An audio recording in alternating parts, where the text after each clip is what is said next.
What is up, everybody, and welcome to episode 48. Just let that sink in for a second. 48 of the Geekcast. I am Bobby, the Nintendo Guru, joined by my two buddies from across the pond. Toby, what is up, buddy?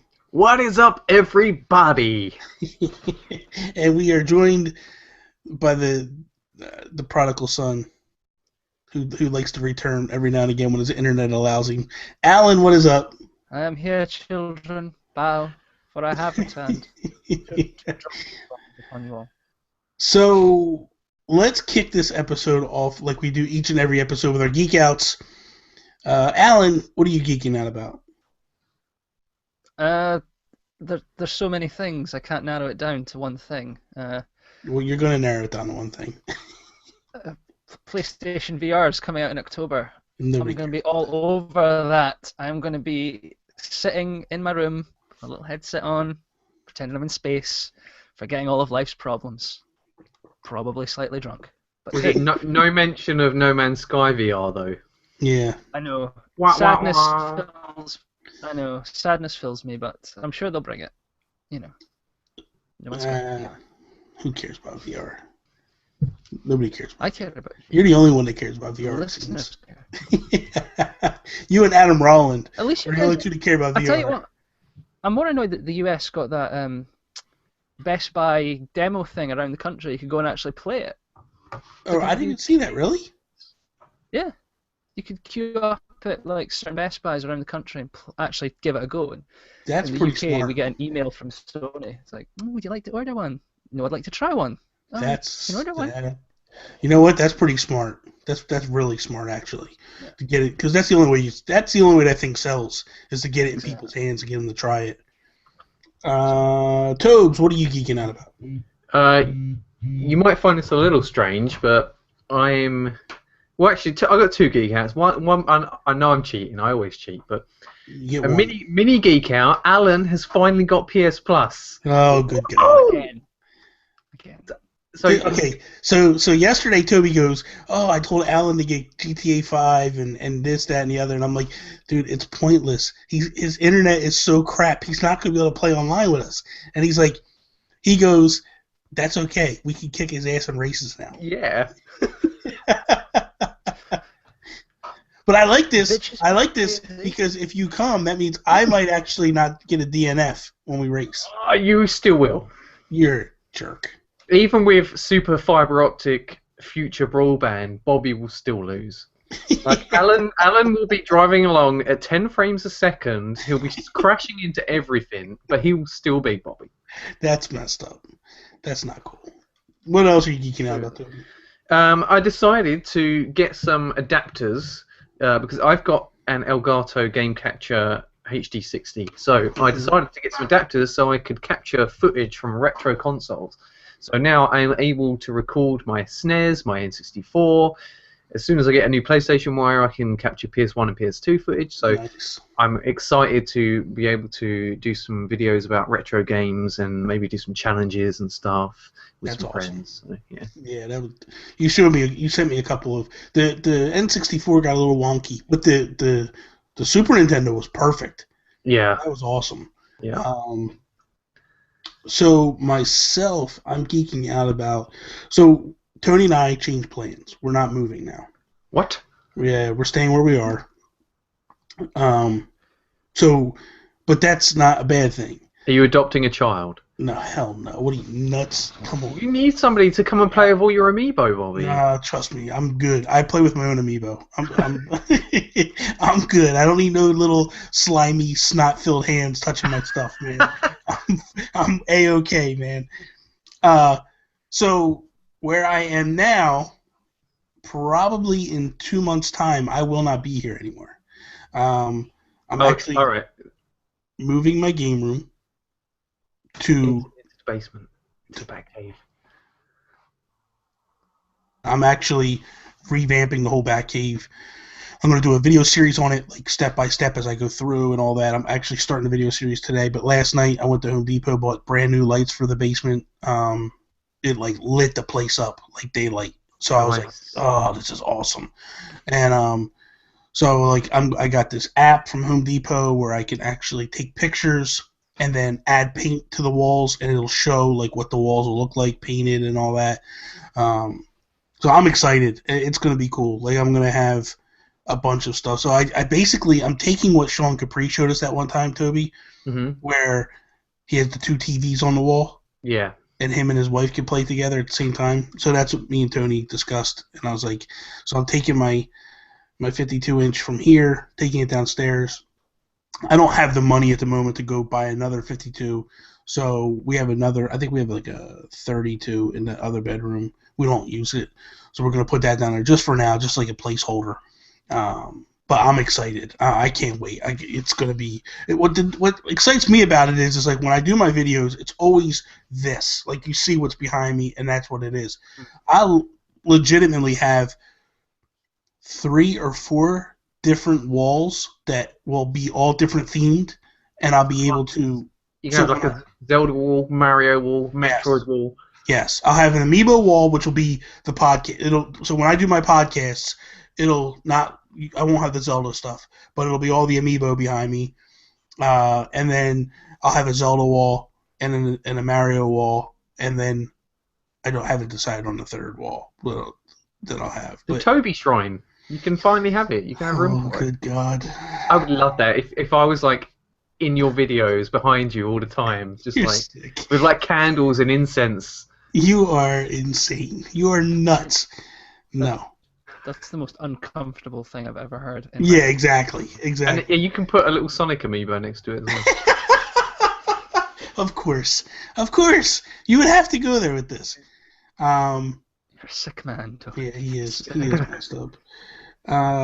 So what we're playing, Toby? What are you playing right now? You know what? I didn't really. Besides GTA 5. Yeah, I didn't really play a lot this week. I mean, I've been just non-stop watching E3 coverage most of the time.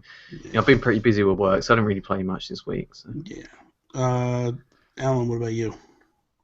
Yeah, I'm not had a lot of time with E3 work and life kind of hitting me like a train.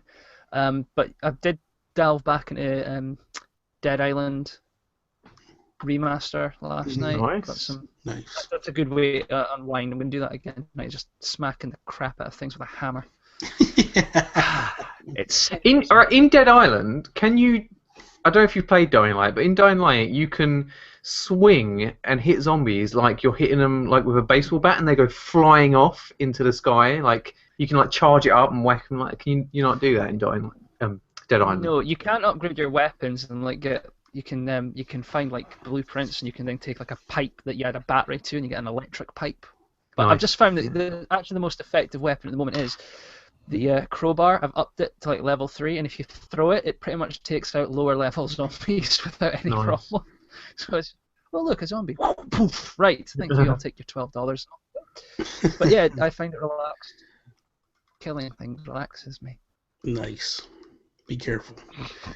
I think you do need GTA 5. I think that would be perfect for you. I just don't want to. I don't want to school Toby. You know, once I get my character up and he's all I, and then I'm just like.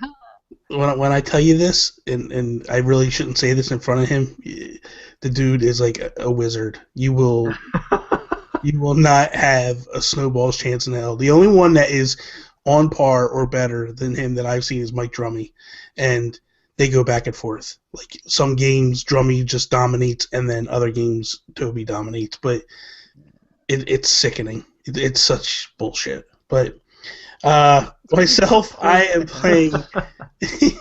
I am playing SteamWorld Heist some more on the PS4. I'm trying to platinum the game, so I'm literally like. I'm at one point now where I'm just going through and trying to level all the characters up to level 10, which is one of the trophies. I got one character left, Payroll. He's the final character I have left. I bought the guy with the wheel. Like, yes, yeah, the one with the wheel. He's like one of my least favorite characters. I like him. You know why? Because he can if you got to get out of an area quick, he's the one. Yeah, he is speedy. He's got long movement range. Yeah. Yeah, so I like that about him. And he carries a heavier duty gun, so I like that as well. or you can give them a heavier duty gun. But I'm enjoying it, man. I really am. Like, some of the trophies though are. This is gonna be a hard one, the platinum. I just want a platinum because you guys know how I feel about Image and Forum, and I just feel like, Yeah. and I like this game a lot. Is there a trophy for getting like a 10 ricochet headshot or something? There's some hidden trophies, so I don't know what they all are, but there's some crazy shots. There's one where like take 3 hats off on one shot, which is hard. You know what I mean? Like, you just gotta hope that they're all lined up. One's like take 5 enemies out with one shot. With one of the characters, I forget which character it is, but one of the characters has this like build up where they shoot and it'll like take them out, and then they got like kill, I think 50 enemies, flanked enemies, which is Payroll's move. Stun like 25 enemies. I did that one. There's a bunch of different stuff, but the ones that are going to be hard is to finish the game with all gold stars, and then to finish the game on Elite with all gold stars. Yeah. So, and then, what's that?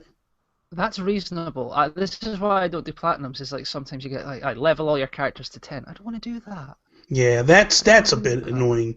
Well, but, you remember I was telling you I was gonna platinum Ratchet and Clank, which is doable. Yeah. I've decided to forget about that because I realised I already have a platinum. So I've already got one to my name. Walking Dead. Game of Thrones, Telltale. That's BS. That is BS, man. It still counts, man. They are such the cheapest. They are. It's ridiculous. All you do is.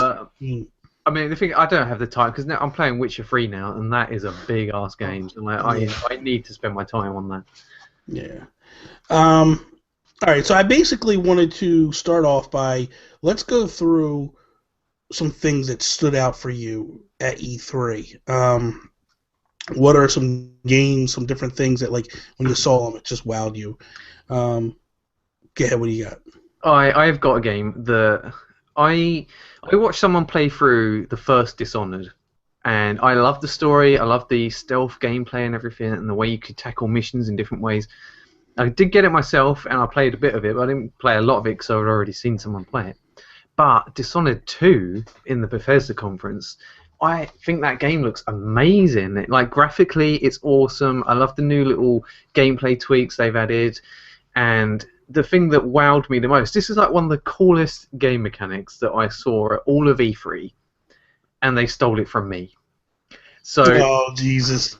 Basically, I was designing a game where you could switch between 2 time periods at the press of a button, and you had to solve puzzles by being able to go back in time to get through places and stuff. And this Dishonored game, there's a level in it where you've got this device on your arm, and it's got like these shards of glass that stick up. And you can look through this glass, and you can see into the future or into the past, depending on what period you're in.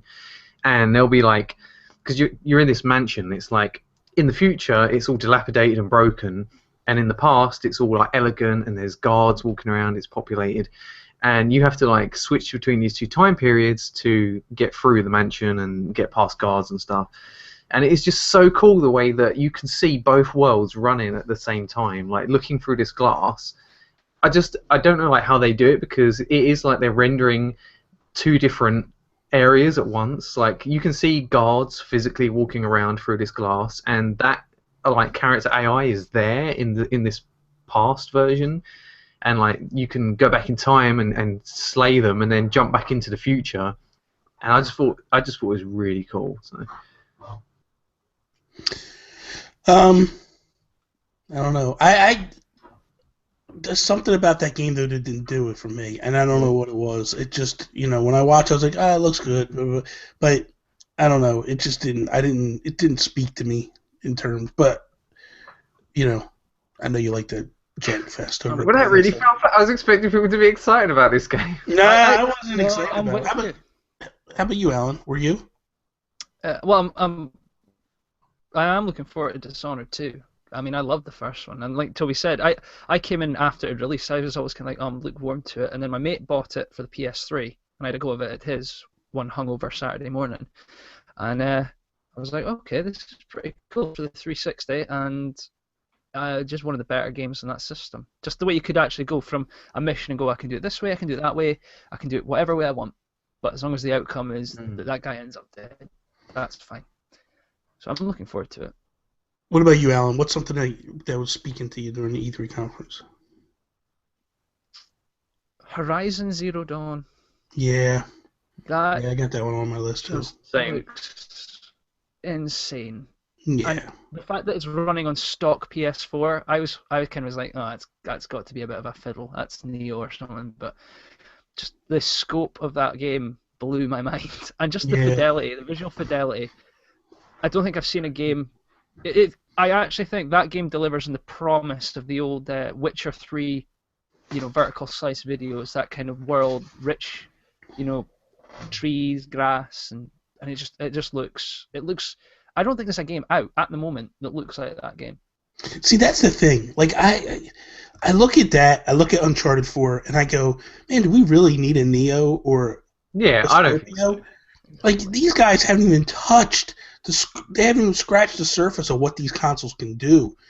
So to me, like, which, honestly, during the Xbox, when they did that little montage thing where they talk to all the different people about it, like, it's getting pushed by the developers that are doing VR games that they need more juice, and they flat out said it. Bethesda came right out and said it, like, we got Fallout VR coming and we need more juice to do this.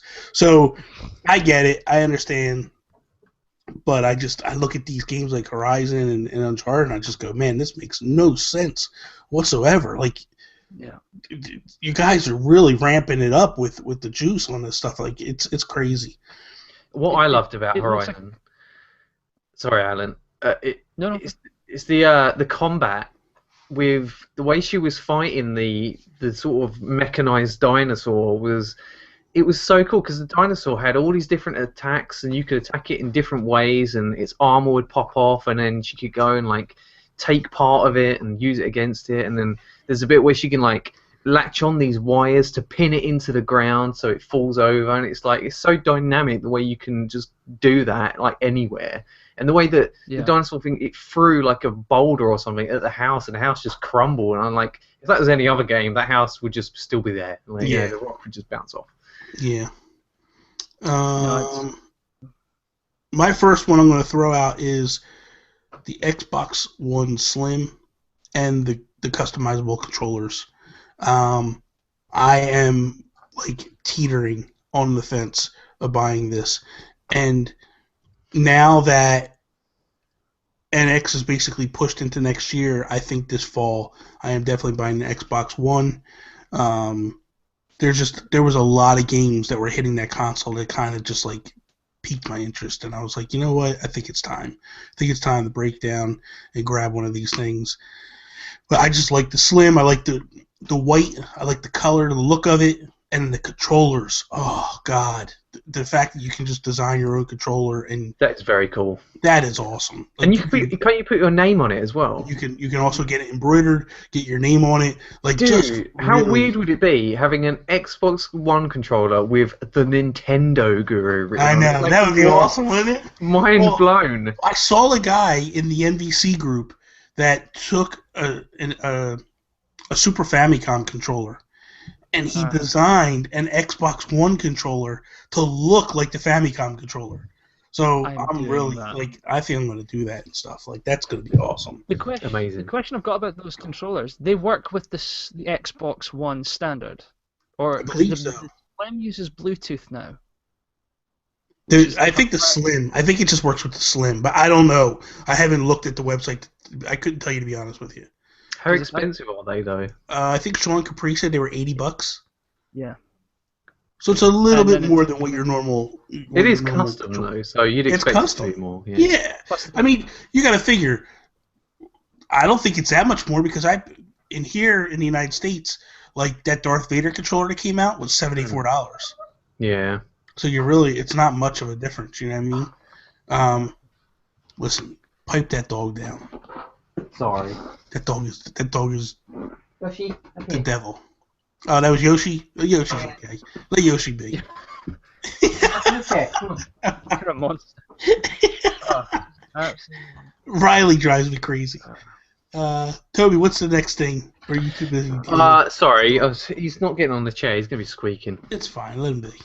I thought the Mafia Free. Oh, Bobby, There sorry, we go. You're learning. I There meant to you say go. Mafia. That's good. Mafia Free, right? Mafia. It looks so good, man. This is like just that game.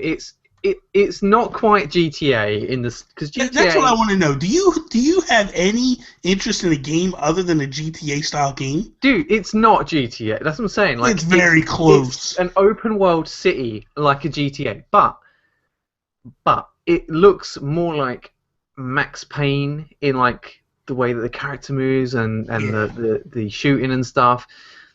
But I just love like the vibes from it, the way that every part of the it's based on New Orleans, you see. So every part of the city has got unique character and feel to it. There's like a rich area. There's the bayou, which is all swampy and woody, and then there's like the French district and all these other places, and they're all controlled by these different gang like bosses. Yeah. And you can go around and you know obviously there's a story to it, and you're trying to take back this city from the mafia, and you build up your own network of mobsters basically, because every time you go and you do these missions and you take over new parts of the city, you've got these underbosses, and you can, once you've taken part of that city, like you've killed that mob boss that owned that area, you can give this area to somebody like one of your underbosses, and it's like a management thing. Like you have to sort of weigh up the pros and cons of giving it to certain underbosses, because you know if you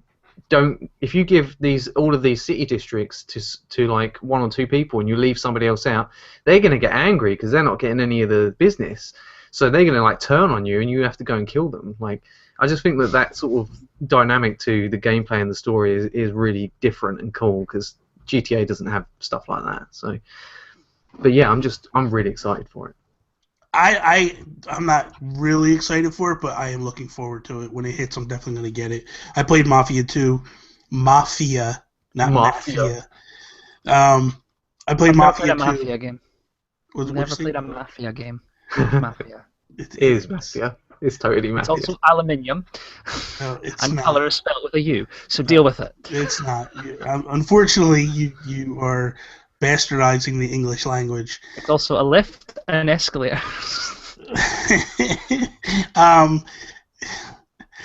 Toy bags. I liked 2.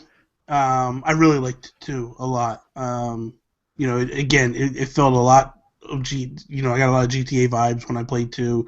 But I'm looking forward to 3. I can't wait for that one. Dude, the soundtrack! Oh my god, the soundtrack is so good in this game. I never even caught the moment when they did, because they didn't put it during any of the conferences. They did this like this is IGN or something like that, right? Yeah. That people visited their booth and they got to see like a half an hour playthrough video. So. Yeah, I gotta go back and look up check it out. What about you, Alan? Something else? Change pace. I'm so excited to play We the Happy Few. Dude, that game looks different, unique. That is one of the most unique games from a whole thing. It kind of looks like it's going to scratch the BioShock Infinite itch until they finally release the remaster for me. I just like the art style, I like the world, I like this kind of... It's obviously kind of going to be playing with this reality perception kind of thing of how we see the world. The idea of it, if it kind of gives me the exploration, a half decent story, and it looks creepy as all hell, I think I'm going to have the best time with that. The only thing that worries me about this game is I've heard that it's like a lot of the areas are procedurally generated. So, like, you might have a little mission to go somewhere and do something, but the world is generated before you, and I don't think there's been many games that have got that particularly right. So, but the whole concept of it, I love. I really do love it. I just like even just the art direction, just the way they've kind of made everything look. It's kind of got this really...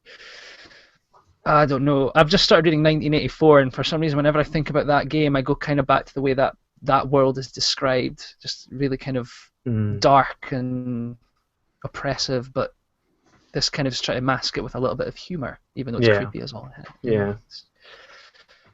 I'm looking at my list here. I got 2 games that I'm just Recore. I don't know what it is about this game, but every time I see it, I just love more and more of it. I want more of it. So that was one of the games. That's one of the games that has me wanting to buy an Xbox One, just because it's an exclusive to Microsoft. But it looks very intriguing, very good. I like the art style, I like the direction it's going. I'm just excited for it. I can't wait, and I'm like, just give it to me now. I don't need to really see anymore, more or less. I just gotta get it. I gotta get Xbox One. That's the only thing. Yeah, I mean, did you think though when you saw the actual gameplay, was you surprised at what sort of game it is compared to the reveal trailer, like the cinematic trailer they had? Well, the reveal trailer, you really couldn't take anything out of it other than you could take these cores out of, like the cores are basically the soul. Yeah. Of the, like a battery. Yeah, of your robot. So, like in the trailer, and this is going back 2 years, so it's hard to remember. Last year, but if I'm not mistaken, like the dog-looking robot dies, and then she takes it out and puts it in a gigantic thing, and like this gigantic robot, and it comes to life, but it's still got the dog's personality and stuff, and like I just think it'll be fun. The art direction changed compared to the trailer. I feel. Yeah. I felt the trailer was very CGI. This is more. It's hard to explain. I want to say it's kind of pastelish, in some degree. Mm-hmm. But I like it so far. I haven't seen much that's made me go. The only thing that worries me is, it doesn't worry me. On the one aspect that worries me is Inafune. I think he's just got too much on the table right now, and he's just. You see what Mighty Number 9 did when he got. I feel like Mighty Number 9's issues is because he got distracted by other stuff. Yeah. But the retro team is working on it, so I think that I have enough confidence in them that they'll be able to, And when I say the retro team, it's basically guys that left Retro Studios, to go work for Microsoft. I think it looks pretty interesting. I'd like to see more of that game. Yeah. What about you, Toby? Anything else? A couple of things. I was like shocked at the Resident Evil 7 reveal. Yeah. Because I was like, what is this game? Is it Silent Hill? Is it something weird? It's like, there's no way would I have said that's Resident Evil. Like watching that trailer. Yeah. It was so different, and it looks scary, and it looks, because you don't really see any zombies. You see like a person walk by, and they're sort of a little bit ghostly, and it's just. I haven't played the demo. I've downloaded the demo, so I don't know if you see any enemies and stuff in it, but it's just got me intrigued because it's so different compared to what Resident Evil has turned into. Like Resident Evil 5 and 6 just got more and more action-y, fast-paced, and like QTEs and stuff, and they said, we want to take it back. We want to roll it back to its roots, to its survival horror roots, and I just think that's nothing but good things for that franchise. And I think actually this E3 has shown a lot of franchises that have been getting old and stale are sort of renewing themselves. Like they're having these sort of rebirths, like Zelda and Resident Evil, and even the God of War game that Sony showed off was like, it feels like these games are taking risks and they're being interesting. So. What about you, Alan? I'm gonna do my proper one is Scorpio, but I'm gonna go a special shout out to Spider-Man on PS4 because that looks awesome. I can't wait to play that. I was shocked that it was Insomniac. I thought because everybody leading in was basically saying Sucker Punch, so to see Insomniac have that, which they did a great job of Ratchet and Clank. They're a great studio. I take nothing from them. I think this game is going to be phenomenal. Yeah, but no, for me. Yeah, for me the big one is Scorpio. It was, for me, I think that it deflated the S announcement a little bit for Microsoft by saying, probably come next year you're going to be able to buy this beast. I mean, this thing is just it compared to even PS Neo, this thing is just leagues ahead. It's about, Well, you can't really say that though because you don't know what Neo is. They haven't even said anything about Neo. It's based on the speculation of what Neo is going to be. It's what Microsoft are doing. It's just kind of going to Sony and going, we're the big boy again. Yeah. Okay, that system's probably going to cost $600, but will it be worth it? It's going to be a hefty price. But that's what a lot of people were saying when Sony first started. I remember Colin Moriarty, I believe it was him, saying something along these lines, like you're dominant. He was basically saying to Sony, like, you're dominating. Don't do this. You're setting a precedence that if Microsoft does this, follows suit because they hear what you're doing, they could really blow the doors off you. And it sounds like that's exactly what happened. It sounds like it is so funny to me the way that everyone was like 100% sure that the Neo was going to be shown, and the Xbox was more of like, oh, maybe it will, maybe it won't. But it was totally the other way around. Like, Scorpio was shown, and then the Neo wasn't. So see, I think Sony got scared. I think Sony was nervous about people turning on them because that was the reaction. A lot of people flipped out and went against them. Now I think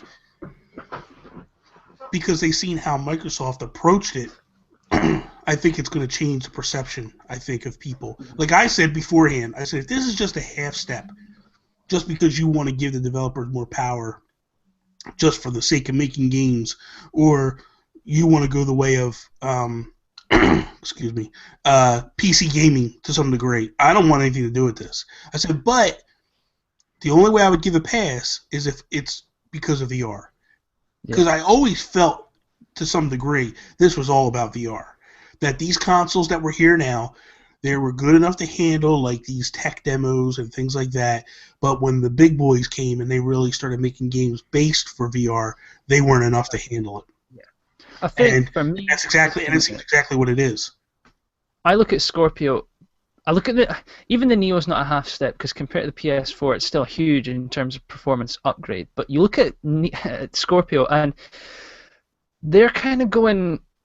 The way I liken it is, it's almost saying this is the next generation system. It's a 6 teraflop GPU when the current one's got a 1.31 GPU. That's like 2 generations ahead. Yeah. That's a jump massive in scale. Yeah. Okay, it's probably so that they can start selling. I'm imagining we're going to see like a budget Oculus Rift, the Oculus Rift X, something that's. I was talking to Sean afterwards because Sean and I both watched a couple of these, the press conferences together live on YouTube, and afterwards we kind of had little discussions about things. But I could have sworn that it sounded like they said that Fallout 4 is going to be on the Vive, and it could be a Vive exclusive, was what I thought we heard, which means there's a chance that Vive goes to that they might have a Vive that's going to hook up to an Xbox One. That would be a dangerous move because they've kind of aligned themselves with Oculus. You get the controller and everything. To some degree they have because they gave them the controllers. But I don't know. It's just strange. I really thought that we were going to see them come out and announce a partnership with Oculus at this E3, and they didn't. But it sounds like they are gearing up to be able to handle something. Let's be honest. Why would you have to go with a low grade Oculus? I mean, they might. I don't think Oculus would do that, honestly. I think it would be just, well, if you're selling the system at $600, it's like, oh, we want VR. It's how do we compete with PSVR? I don't think they care. I think personally, I think their feeling is we're going to give you the superior thing. You know what I mean? We're going to give you the better experience. And yes, you'll get people that'll, like anything, you'll get people that'll go in and go, let's be honest, okay? So you have the PS4. PS4 is a phenomenal machine, does great things. Now there's Neo's on the horizon, and you have people legitimately going like, man, I'm going to have a hard time playing my PS4 knowing that there's a better machine out there. I'm probably going to upgrade. It's the same thing. If people are playing PlayStation VR, and they know that the better experience is this, you can bet your bottom dollar people are going to save up and they're going to buy them because they're going to go, I want the better experience. I want the more immersive experience. I can't afford to buy a new PS4. Not this year, anyway.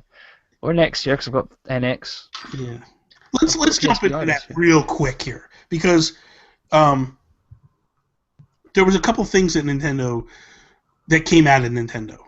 One was in an interview, a woman reporter had asked Reggie, and I don't know where she was from, so I apologize for that, but she had said, oh, Microsoft came out with the Scorpio, or they talked about the Scorpio. There's rumors about Neo. PlayStation basically acknowledged that there's a Neo.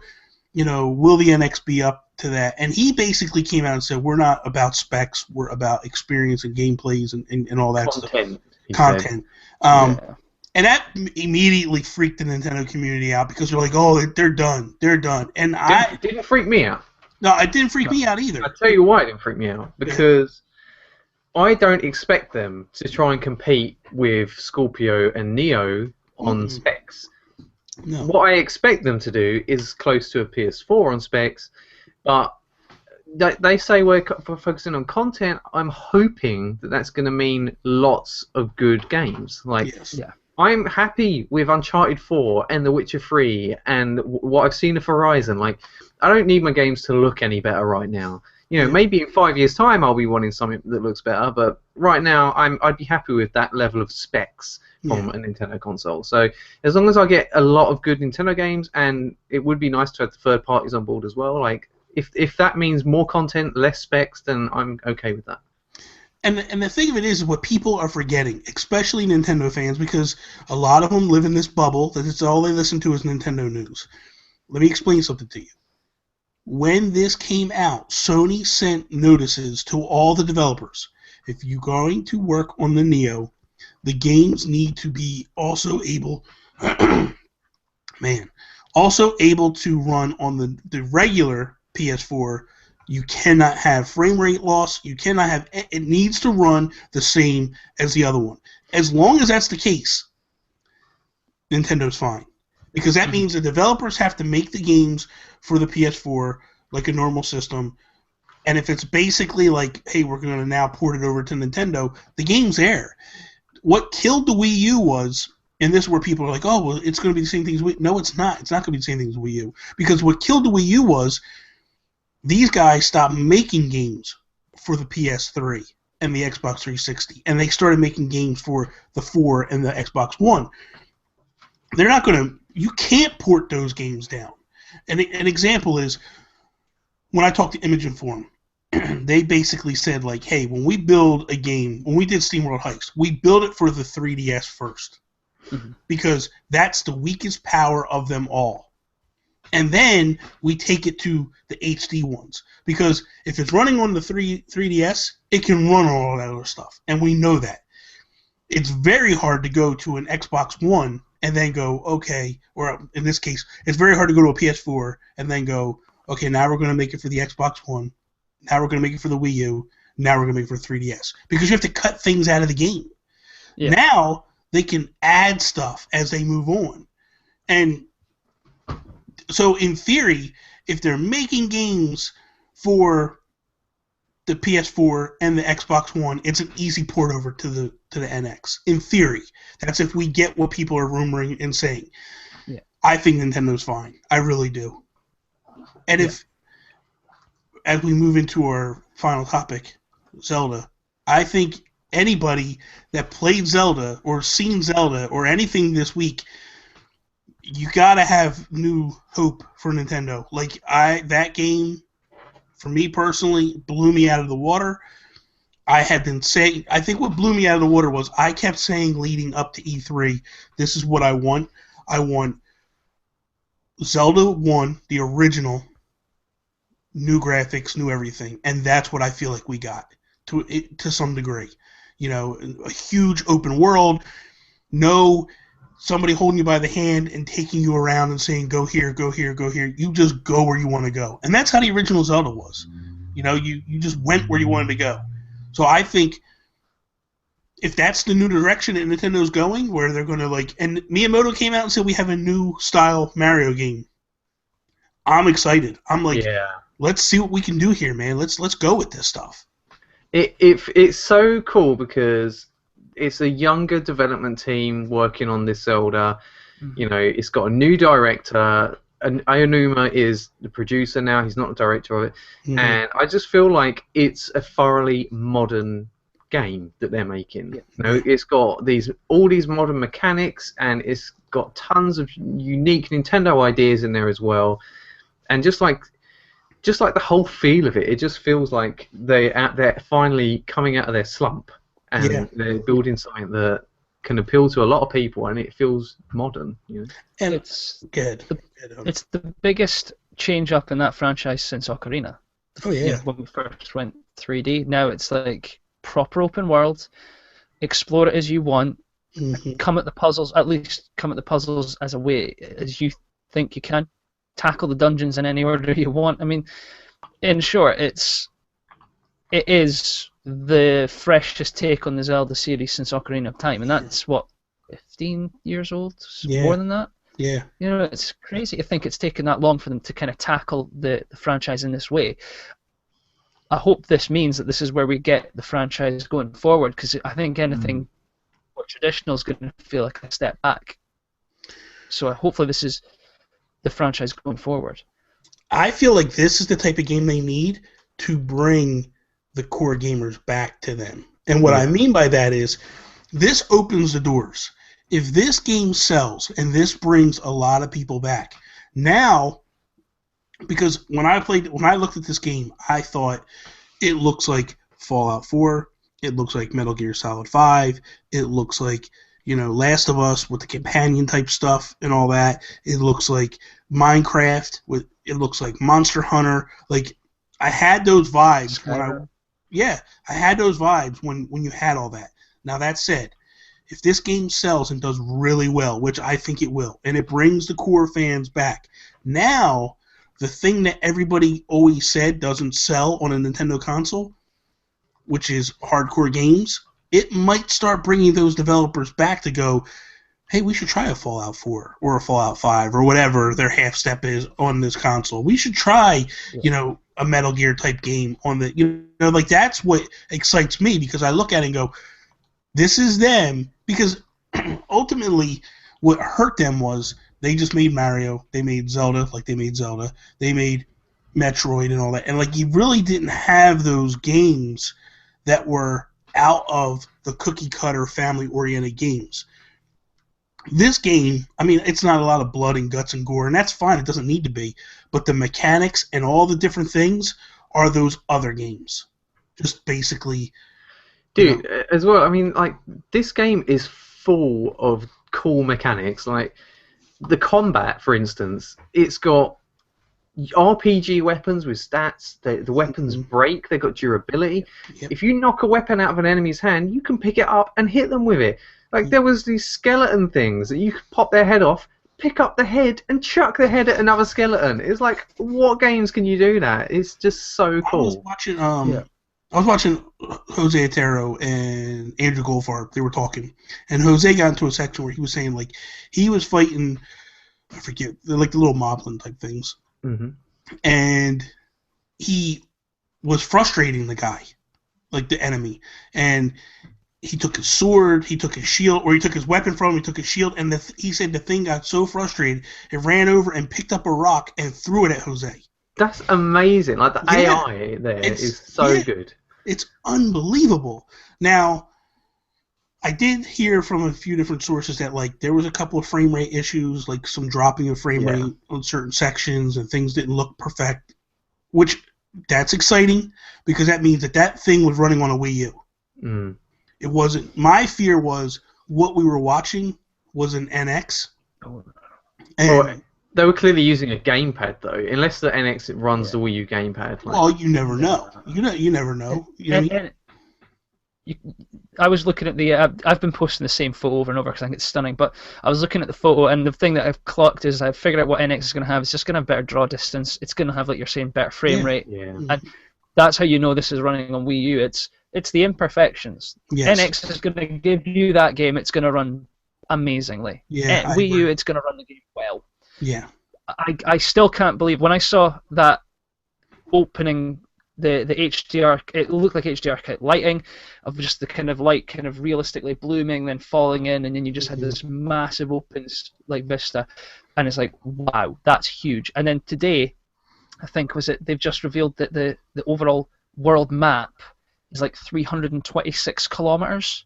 Yeah. Yeah, like it's huge. square. This thing is massive. Like that plateau area was 1% of the whole map. Yeah, the plateau that was demoed was 1% of the whole map.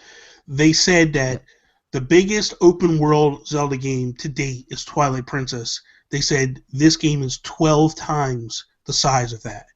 That is insanity, man.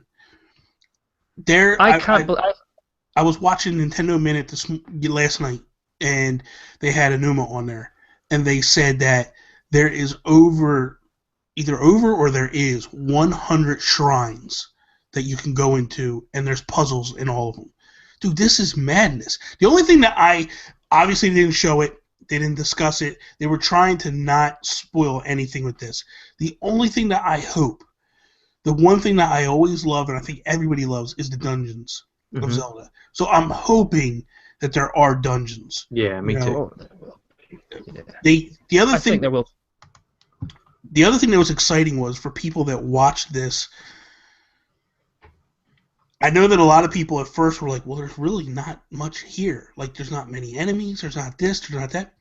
And what they said was, Bill Trinan said was, they pulled enemies out of the demo, they pulled non-playable characters out of the demo, and they pulled villages out of the demo. So they only allowed the demo to be on the Great Plateau, but they pulled stuff out because they thought it might spoil the future game. I love that. I love the fact that they did that. Like, that is awesome. You know, like, it's like they built this demo just for the E3 conference, you know. I remember because you've posted the trailer, because I was like, I was late, I got held on at work, so I was kind of home about 5:30, 5:45, and you're like, here's the trailer. Because I was like on the live stream going, I miss Zelda, and it's like, cause it's just Pokemon, no one cared at that stage, it's Pokemon. I loved that the trailer, in my opinion, was a direct response to when Anuma Miyamoto did that quick demo. Was it the Spike Awards where they played it? And everyone was like, there's nothing here, there's no life. And all they were showing you are the shots with all the animals kind of running around and all the weather effects. And it's like, that trailer was to say, yeah, we know what's going on. This game is going to have the world, it's going to have life to it. It's not just going to be this empty sandbox for you to run around in. It's going to have things to interact with. So I can't wait for NX. I wonder if, like, in a couple of scenes they showed, like, ducks and deer and stuff running around. I wonder if you can actually hunt that stuff. Because that would be cool. I mean, you make food. So I'm just wondering if, like... You do see a shot of him killing a deer. Yeah. Oh, I didn't see... I didn't notice that. I thought he was killing an enemy. Let's talk about... Let's talk about Wolf Link. And what your thoughts are about that. I think that it's a really cool use of an amiibo. Probably one of the cooler uses of any amiibo in any game. Being able to scan in Wolf Link, and he becomes your companion in the game. And his health, Wolf Link's health, is based on how far you got in Twilight Princess with Wolf Link. And that is just like a really cool way of like introducing like a little companion. Like, 'cause you don't have Navi or anything. Like, you're just Link in Breath of the Wild, which I did remember the name of it. Yeah. I was struggling at first to remember the name of this game, but yeah, I just think it's a really cool idea. Yeah. What about you, Alan? I like the idea. For me, it's more problematic. Yeah, of course. Of course. I'm not buying a second one. It does make me hope, though, that there's like an option in the game that they haven't revealed where that you can, if you want, kind of Metal Gear Solid 5 and actually find a wild wolf or something and that'd be cool. Have it kind of not always there, but maybe now and again, it, you know, when you call it, it shows up to help you hunt, or it's specific to certain missions, but something like that. But no, I like the feature, and it's finally them starting to use Amiibo in a bit of a creative way. Yeah, not just when store data out. I was on Nintendo Dads this week, and Marty from Reactor Radio was on there, and what's Reactor Radio or Mega Dads, one of the two. I forget. I'm sorry. I'm sorry, Marty. I forget which podcast you do. But anyway, he had said, like, from his feeling of what he saw Wolflink doing, he just felt like, why would you do all those mechanics, all those different things? Like, you can call him over to you, you could send him to go hunt, you could send him to sniff stuff out, all that stuff. Why would you do all that just for Wolflink? Yeah. He said he feels like you can do that, where you, at some point you'll get another companion. He said he feels like that's just if you scan in, you get actually Wolflink to be there with you. Yeah. Which I don't know. I feel like I love the aspect of the companion. He can't go into dungeons with you. He can't go into the shrines with you. You know what I mean? So it's not like you have him helping you fight bosses and things of that nature. It's basically just what you have. I would love the idea of just being able to... I hate the idea you only can scan them in once. That just stinks. I would like to just scan them in whenever I want to use them. Kind of like, when you're playing Metal Gear Solid, and you could be like, I'm going to take the horse out on this mission. Now I'm going to take the dog this mission. I'm going to take, what's her name, Quiet? I'm going to take her out on this mission. So, like, you can pick and choose what you want to do, but I would just like the fact of, like, hey, you know what, I just want to hunt today. So I'm going to bring Wolflink along with me, and we're going to go hunt stuff. And that would be cool. You know what, it seems to me like maybe they could have looked at Minecraft, because Minecraft is, at the moment, probably the most popular video game in the world. Yeah. And in that, you have your wolf companion that follows you around, and you've got the, what's it called, like, crafting, and you can make your own food and stuff. So I'm sure they've looked at games like Minecraft and other games as well, and they've seen these ideas and been inspired by them. Yeah. And I think this companion thing, it could mean, like you say, it's not just Wolflink. Maybe they've built on that idea, and you do kind of have like other creatures you can sort of hire. That'd be cool. That'd be cool. And tame. So my only thing is, like, man, you would think, or you have to think, that they gotta launch the NX in March now. 100%. Like, there's no way that they can push this game further. Can they? No. I mean, it will come out whenever NX comes out, because they need it to. Like, they even said today, like, the marketing guy for Nintendo was like, Zelda NX is gonna be the number one reason why people buy an NX, because of Zelda, like, at launch. Like, so I think that they're confident it's going to have to come out with the NX. But dude, shield surfing. That's so cool too. Dude, shield surfing is one of my favorite things in this game. Dude, when he runs in that trailer, just runs and jumps off the cliff and has that little hang glider thing. Yeah. Dude, I was like, this is amazing. This game is just... I'm in a few different Nintendo groups, and obviously you always get them people that are just down on things and negative and all that, but I don't see how you can walk away from this trailer or this game, anything that you've seen, with a negative bone about you. Like, unless you just have a miserable life. I just don't see.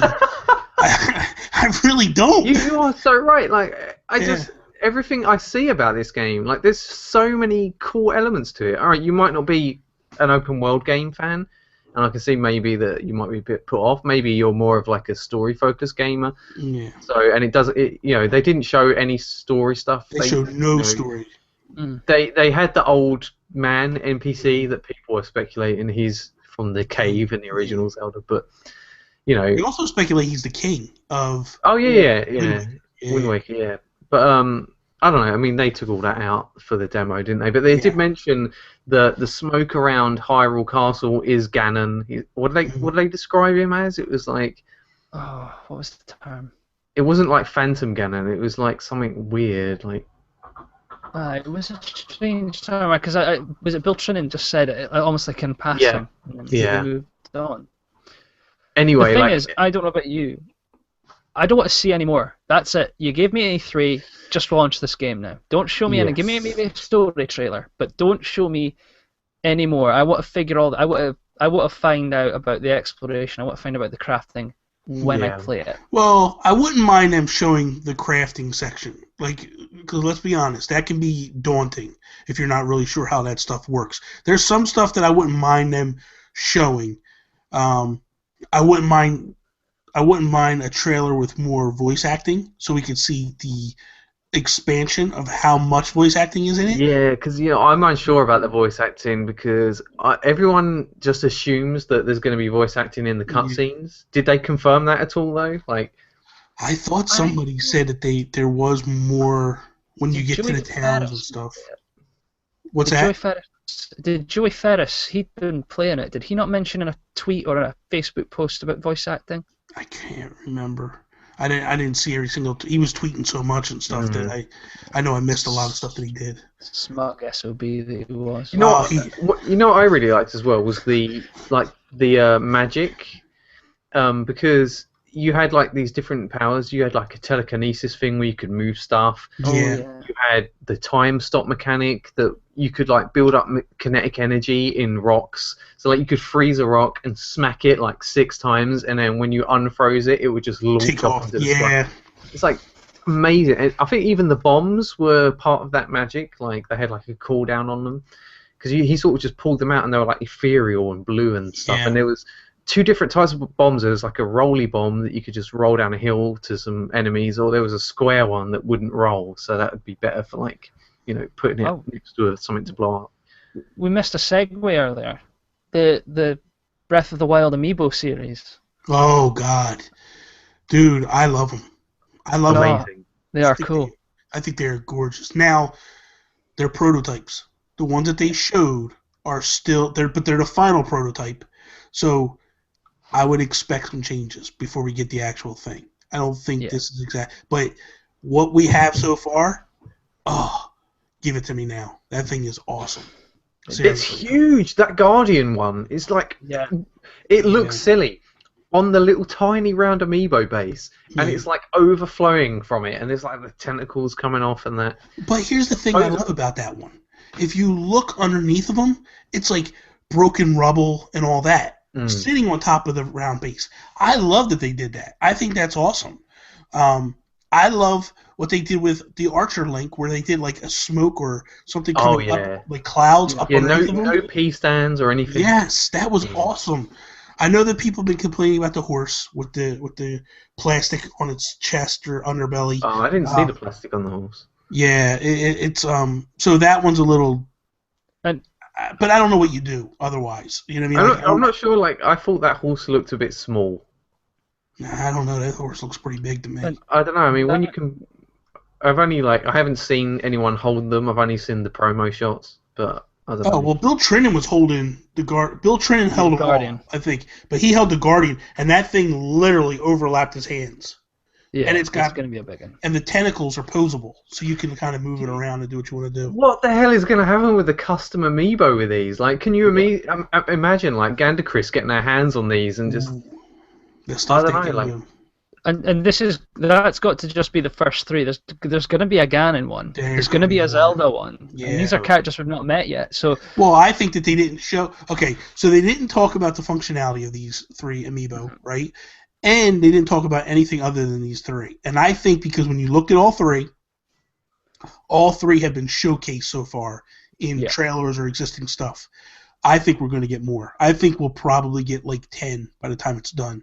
I think you're going to get, whatever other character. I think there's a Zelda in there. Exactly what you're saying, Alan. I think you're going to get Ganon. I think you're going to get like these little enemies that are the what are they called? They're Bob something. Goblins. Mob goblins. But those, I think you're going to get them. I think you're going to get a lot of stuff. Ganon is called Calamity Ganon. What the hell does that mean? Calamity is a very big thing. I don't know if you guys heard this, but Enuma had discussed this.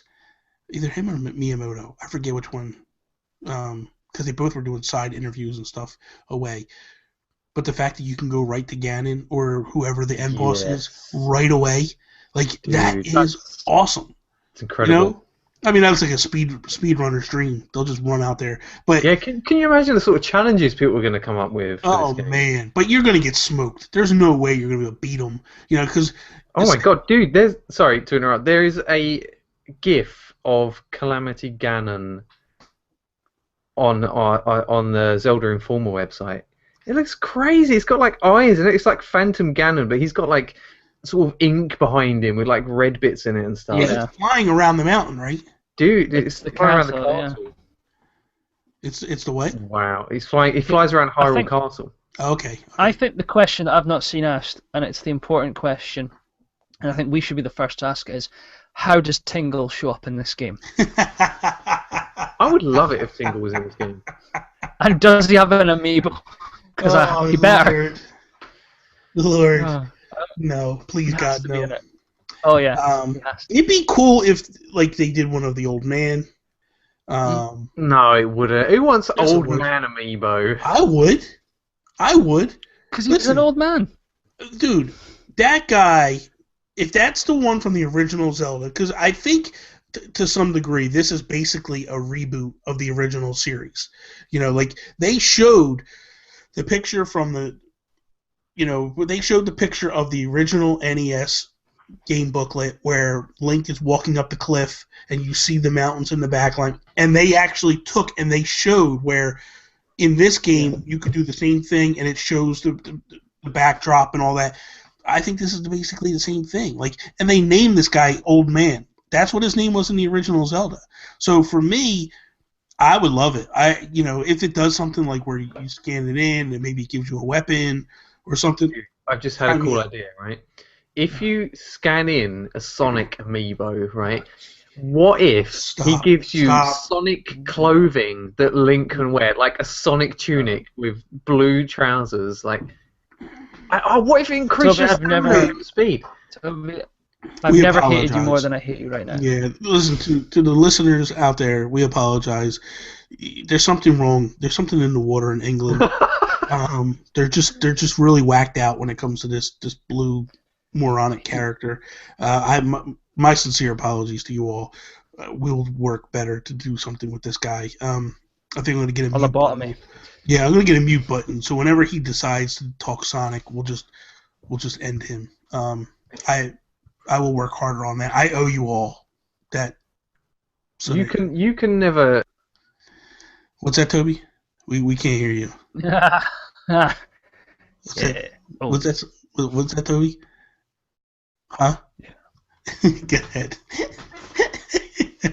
You're back. You can talk. You're scum. You know that. Absolute scum. Damn. I think that's it. I think we got our. Wait a minute. We didn't talk about the climbing. You can't talk about this game without mentioning climbing. Okay. You're right. You know, it's funny because when Amazon leaked that image of Link climbing, at first I thought it was just people trolling. I thought it was someone photoshopped it. I was like, what? He's climbing? No, come on. You don't climb in Zelda. And then there's a jump button as well. Yeah, jump button. Yeah. And then Nintendo basically, like, right after that, they put the image out, and I was like, oh wait, this is real. This is like, what the heck is this? And then when they showed it, man, I love it. I think it's awesome. It is awesome.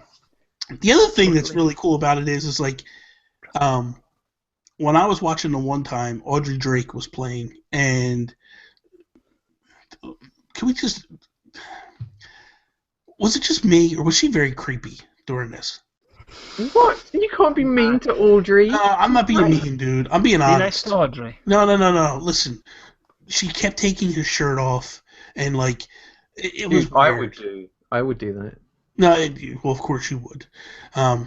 But it was just weird. But anyway, so this one section, she has his shirt off, or she's begging the girl to take his shirt off or whatever, and they're running through, and then you see Link getting cold.